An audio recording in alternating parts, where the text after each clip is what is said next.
Halo semua, selamat pagi. Assalamualaikum warahmatullahi wabarakatuh.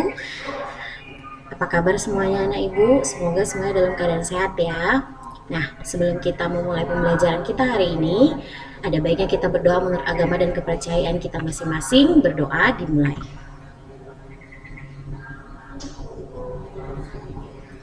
Berdoa selesai.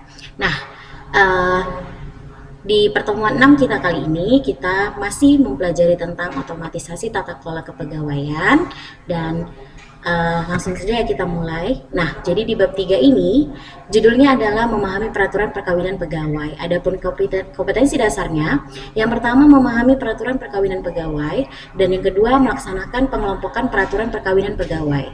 Nah, tujuan pembelajaran pada bab kali ini, yaitu mengemukakan tata cara pelaksanaan perkawinan pegawai. Nah, jadi pertemuan 6 ini adalah kelanjutan dari pertemuan sebelumnya, masih tetap membahas bab 3. Jadi kita langsung saja bahas tentang subbab F, yaitu tentang hidup bersama di luar ikatan perkawinan yang sah.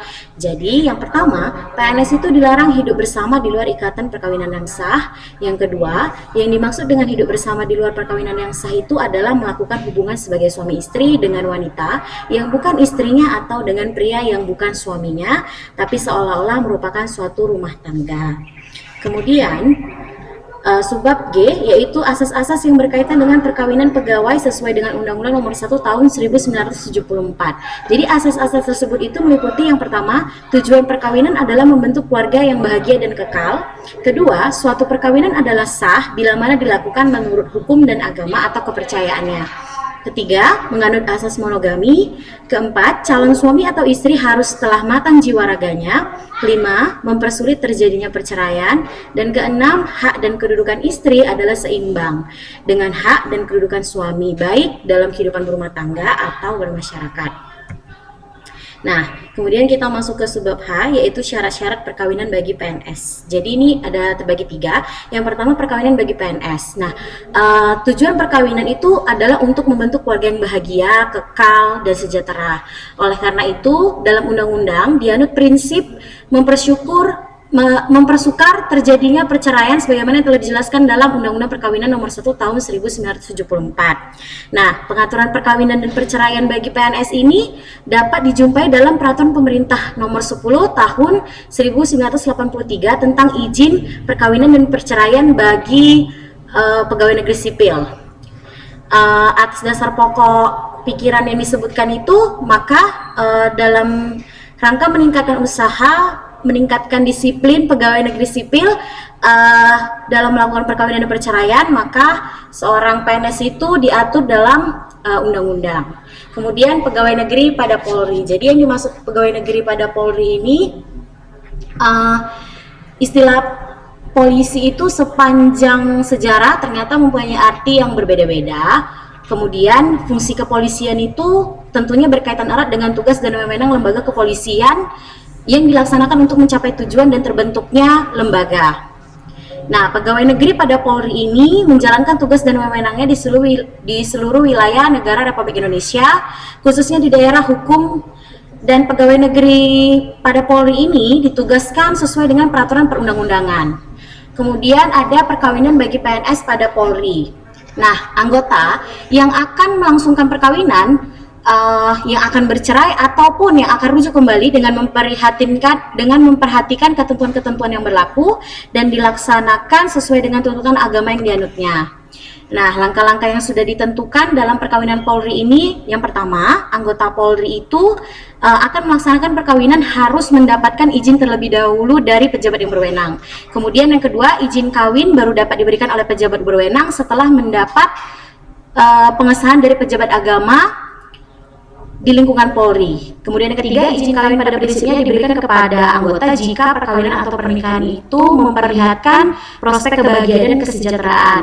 Lalu surat izin kawin hanya berlaku selama 6 bulan terhitung mulai tanggal dikeluarkannya. Dan yang terakhir, dalam hal izin kawin diberikan sedangkan perkawinan tidak jadi dilakukan, maka yang bersangkutan harus segera melaporkan pembatalan itu kepada pejabat yang memberikan izin dan dituliskan berikut alasan-alasannya. Nah, selanjutnya ada Subbab I yaitu tentang laporan perkawinan. Jadi di dalam laporan perkawinan ini itu ada pencatatan. Pencatatan ini itu terbagi lagi yang menjadi yang pertama, setiap instansi memelihara catatan mutasi keluarga, lalu pencatatan itu dilakukan dengan tertib dan teratur, lalu mutasi keluarga itu harus dicatat dalam buku induk, kemudian pencatatan mutasi keluarga itu harus dicatat di buku induk, kemudian di Badan Administrasi Kepegawaian Negara. Kemudian yang kedua adalah laporan mutasi keluarga. Nah, laporan mutasi keluarga ini setiap PNS wajib melaporkan kepada pejabat melalui saluran hierarki.